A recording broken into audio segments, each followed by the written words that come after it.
এয়া হৈছে আমাৰ ঘৰ ৰাতি 2টা বজাৰ দৃশ্য। গোটেই ভিডিঅ'টো চালে আপোনালোকে গম পাব ৰাতি 2টা বজাত আমাৰ ঘৰত কি হৈ আছে।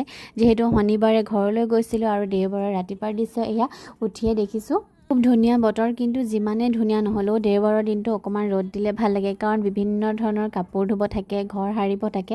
আৰু মই ৰাতিপুৱাৰ কাম বন সামৰি ইয়াত খানা বনাবলৈ আহি গৈছোঁ আৰু ভাবিছোঁ যে আজি ৰুটি আৰু আলু ভাজি খাম।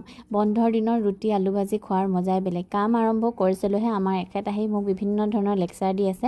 মই মনতে ভাবিছোঁ অকল লেকচাৰহে দিব জানে, কাম এটা হ'লে কৰি দিব নাজানে। সি মানে নিজেও খানা খাই ভাল পায় আৰু মানে কিবা এটা বনালে তাৰ খুব হেঁপাহ লাগে, পাকঘৰটোতে থাকে।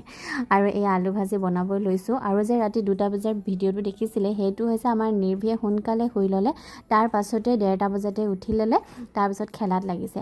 আৰু যাৰ ঘৰত ল'ৰা ছোৱালী আছে তেওঁলোকে গম পাবই ল'ৰা ছোৱালী এনেকুৱা ধৰণৰ নাটকবোৰ। আৰু ৰুটি চব্জি খাই মই বিভিন্ন ধৰণৰ কাম কৰি এয়া ভাত বনোৱাত লাগিছোঁ। যিহেতু ঘৰৰ এজনীয়ে বোৱাৰী, যিমান কাম হ'লেও চব নিজেই কৰিব লাগে। আৰু ভাত বনাইছোঁ আজি ভাতকেৰেলা আলু অকণমান জোল দি বনাম ভাবিছোঁ।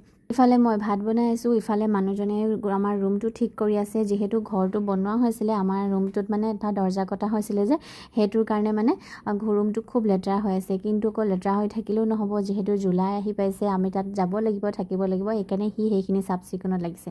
আৰু এয়া যে মই আম খাইছোঁ, এয়া ঘৰৰ আম হয়। এই বছৰ মই ইমান আম খোৱাই নাই কিনি, কিন্তু মায়ে কাটি দিয়াত ভাবিলোঁ ঘৰৰ আম খাই চাওঁ কেনেকুৱা হ'ব। আৰু খুবেই সোৱাদ আছিলে।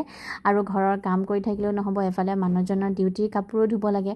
আৰু মোৰ চব্জি অলৰেডি হৈছে আৰু মানুহজনৰ কাম এদায় হৈছে। আৰু ৰুমটো ধুনীয়াকৈ চাফ চিকুণ হৈ গৈছে।